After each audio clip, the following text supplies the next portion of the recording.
Aloha! Welcome to the video. So this week I'm going to be doing something a little bit different. I'm going to be remaking this piece.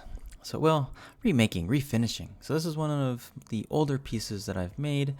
This is a swordfish bill sword with a Hawaiian style lash and tiger shark teeth. I made this a long time ago. I really liked it then, but there's a lot of things I didn't like about it, and looking at it recently, there's just more and more that I don't like about it. So I wasn't exactly sure what my overall plan was going to be. The one thing that I wanted to do is I wanted to keep that lashing that connects the bill to the handle. Now one thing that you'll notice is it has that kind of triangle pattern in the wood that goes from the handle up. It's actually one solid piece of wood, and what I did back in the day is I actually cut that matching slot in the swordfish bill, and then when I epoxied it together, that wood fits inside of the swordfish bill as is. So that was kind of a cool design I'd never done before. I really liked it. I didn't quite have the perfect match between the coral wood and the marlin bill, or in the swordfish bill, but the epoxy helped fill in those gaps. But what ended up happening is I ended up leaving a lot of the excess epoxy that was on the surrounding of the wood and the bill, just because it was really difficult to get in and remove that epoxy, and so I kind of just left it there. I didn't really like that, and so I ended up, what I wanted to do for the refinish, or my original plan anyway, was to remove all the excess epoxy, and then clean up the triangle patternation that I had on the sides. I had worked on the epoxy on that side for almost a day, and didn't feel like, or actually almost 2 days, and didn't feel like working on the other side quite yet, and so I went ahead and started cleaning up and finishing up the triangle pattern, but it just wasn't looking as good as I was imagining it was going to in my mind, and so I decided to go a completely different route with it. So the one thing that I wanted to keep was the lash, just because the lash pattern that I had was absolutely gorgeous. It's one of the best lashings that I'd done, but I decided I was going to just remake the entire thing. So it's just going to have a very different look. So you can still see the epoxy on that one side. But in order for me to do that, that would mean I would have to cut off this lash. There's no point in trying to unravel it. It would take hours, and it's just not even worth it. So I'm just going to cut it off. On the new piece, it will have some lashing, but it'll be very different. As of this point in time, I wasn't yet sure exactly what direction I was going to take it. I just knew that I was going to change it drastically. It was going to be very different. And one of the things that I kind of decided almost right away was that I was going to change the handle. So one of the things I didn't like about this piece was I had made the handle just barely too short. It was like a hand and a half handle, not quite long enough to be two hands, but the weight of the swordfish bill is so extreme that it made it for a really heavy one-handed sword, or a hand and a half sword. And so I knew I wanted the handle to be longer. I just wasn't quite sure how I was going to do that. And so one of the first things I did was kind of just start smoothing out the top sections. And then after I smoothed out the triangle section to kind of make it a little bit more in line, I drew some straight lines, and that's where I had an idea as to what I was going to do. So I'm going to be cutting the handle down and turning it into an inlay, or an inset. Or not an inset, it's more of that's going to be the tang. So the current handle is going to be a tang for what's going to be the new sword.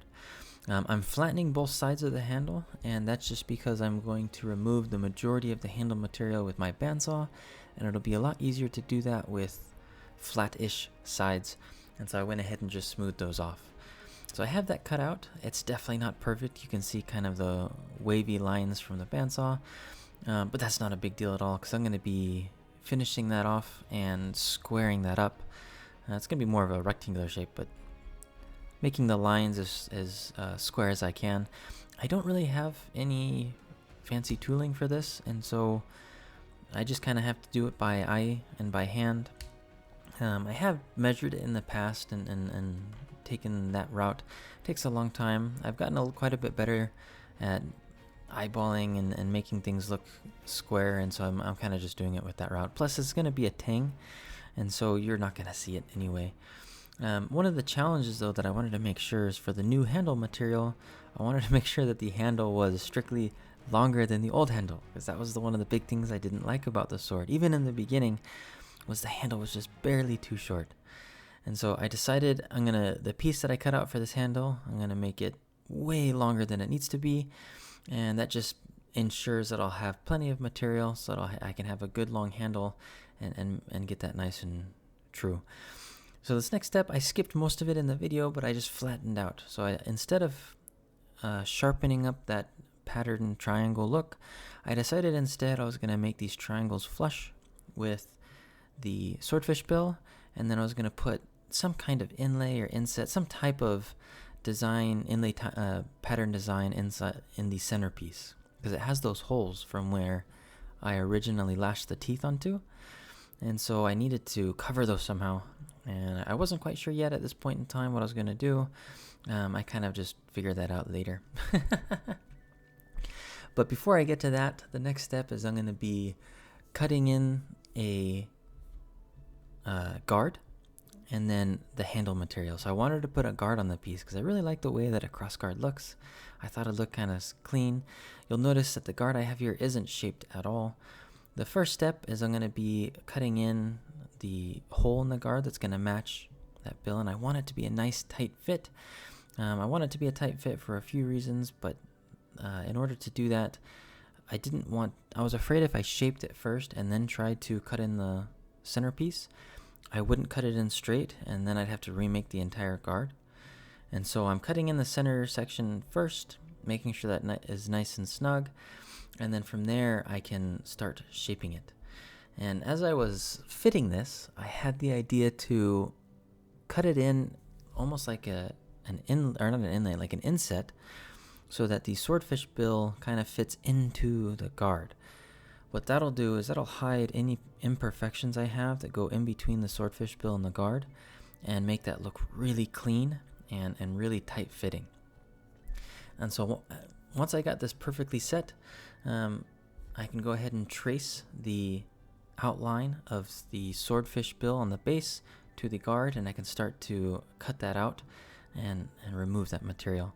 I need to be really careful here, because if I gouge it or remove too much material, there'll be a gap between the guard and the swordfish bill, and I don't want to do that. I want to make sure it's a nice, clean, solid fit all the way around. It does have, the swordfish bill is not a perfect shape, and so what this means is there's a single direction that this can now sit on. I can't flip it around and do it the other way. And later on that came into play. I'd have to keep track of which side I was shaping it to, just so I don't make any mistakes. But now that I have this pretty much to the point where it's trued up, I can start shaping the cross guard and cutting it out and putting it more to design. And so I went ahead and cut it out. Like everything, I cut it a little bit large just so that I could shape down and make sure everything stays true. I'm not going to take this yet to sanding. I'm first just shaping with my angle grinder. Before I take the guard too far, I want to start working on the handle. And the reason for that is because I want the handle and the guard to fit perfectly together and have a nice clean mesh. But you can see this is a really tight fit, and it makes for a beautiful connection point there. I was actually really excited with the way that it was looking as well. I think it was just looking absolutely beautiful. I was just marking it there just to see how far I had inset it, and it was right the depth that I was wanting. So now I can go ahead and start working on the handle. Just like the cross guard, I'm not going to do any shaping on the handle until I hollow out the inside section.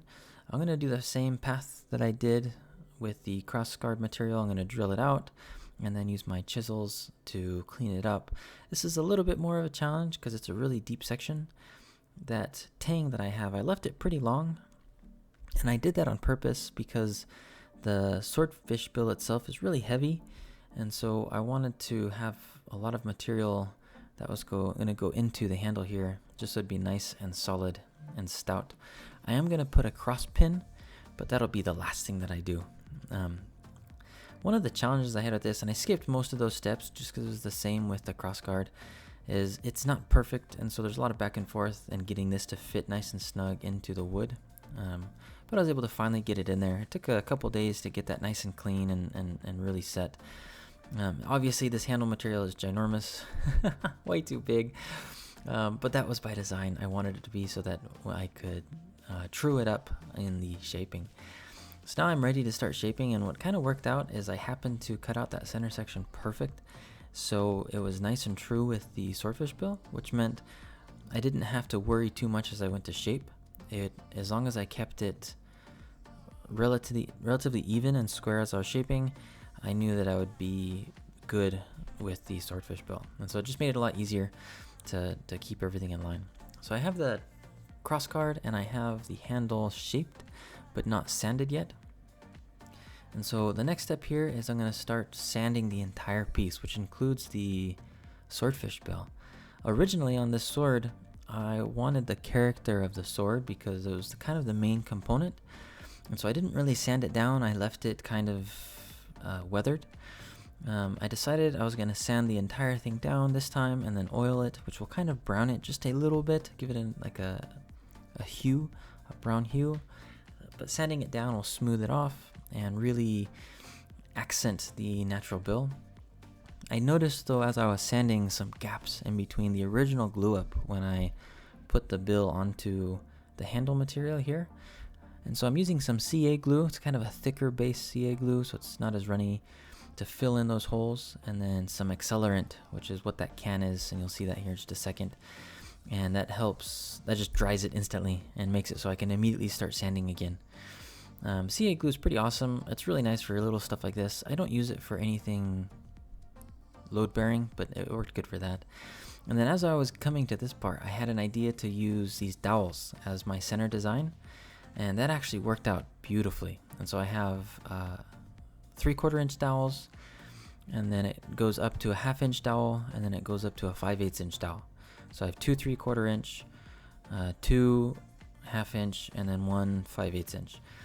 I just have to be careful that when I drill out these sections here, that I don't drift, so they stay fairly straight and square from one side to the other, and B, I wanted to avoid any tear out on the coal wood. And so that's why I'm holding the back of it with a piece of wood here. That's so that as it drills through, it helps prevent tear out on the hole. Otherwise, as you start to get towards the other end, you can risk just chunking out a section of the wood, which would be potentially unfixable. I might be able to glue it back in place, but I don't want to do that. I just want it to be a nice clean hole so that I can go ahead and put in these dowels and get that pattern design going. So I was careful to take my time there and just do it a little bit at a time, and that worked out really well. And then I'm just going to put these in with some wood glue. So I'm going to use wood glue here just because I want the wooden dowels and the coal wood to really mesh. By putting in these holes in the center, it would weaken the support, and so I wanted to make sure that the wooden dowels, when they glue in, I reestablished that strength. So the piece has some good strength at the base of the sword. And then I let these sit overnight, I think it was, and then I came back and started sanding on them. This is as far as I got on this piece. It ended up being quite a bit more involved than I originally thought it was going to be. My original plan was just kind of clean up the triangle pattern and then relash it. But now it's turned into a completely different sword, but I'm excited about it. I like the way it's turning out way better than the original piece. And so overall, I think this is going to be pretty awesome.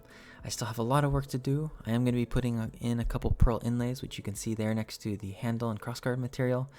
But I need to sand the entire thing down, finish it up, put it together, glue it together, re-put in some teeth, relash the teeth, and relash the base of the bill. So there's quite a bit of work left to do, but I'm excited to get that finished and done. If you like the video, please leave a like and subscribe. It really helps out a lot. And then if you don't mind, just leave me any comments below if you liked it, if you didn't like it, if you'd like to see something different. And I always appreciate ideas on new weapons. I don't always get to them right away, but I eventually am able to get to some of them and able to bring them to life. Mahalo plenty for everyone, and I will see you on the next video. Aloha.